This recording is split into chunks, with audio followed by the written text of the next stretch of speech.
Welcome back, everybody. This week's is out of the book we're reading. Did that good this time. Okay. Follow along. We're in chapter 3. Okay. During the time Shaykh Ahmad was traveling from town to town, preparing people for the coming of the Promised One, a boy was growing up in Persia. His name was Siyyid Kazim. By the time Siyyid Kazim was 11 years old, he had memorized the whole of the Quran, the holy book of Muhammad. Everyone was impressed, very impressed, and wondered what wonderful things he would do in his life when he grew up.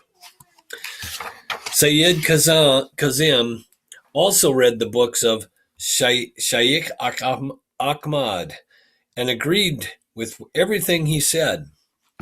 Then when he was 22 years old, he dreamed that he would leave his parents' home and meet the famous Shaykh Ahmad in person.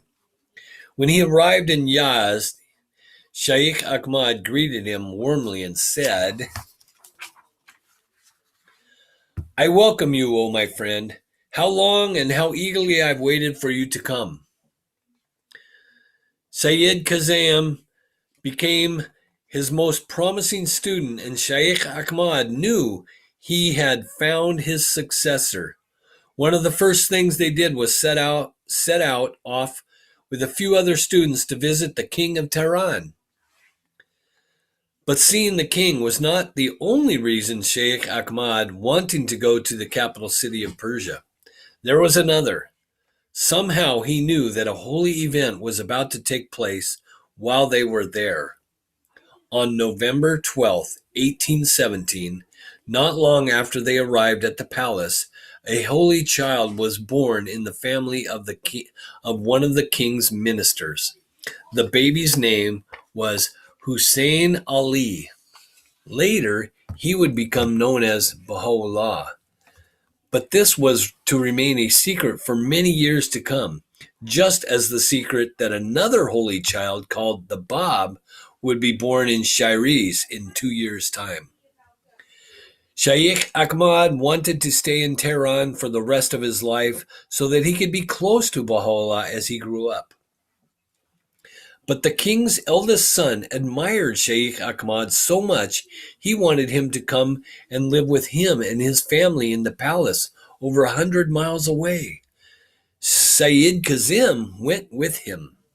Before he left, Shaykh Ahmad turned his heart to God and prayed that the holy baby who was just been born would be protected and cherished by the people of Persia, and that in the future they would recognize his glory and tell all the nations of the earth.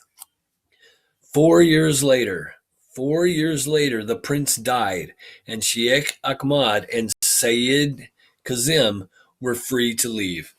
They returned to Karbala, where Shaykh Ahmad left Siyyid Kazim in charge of his students, while he set off on a pilgrimage to pray at the holy shrines in Mecca and Medina. He was now over 80 years old, and it was in the holy city of Medina that he died. That's the end of chapter 3. We'll be back next week to pick up on chapter 4.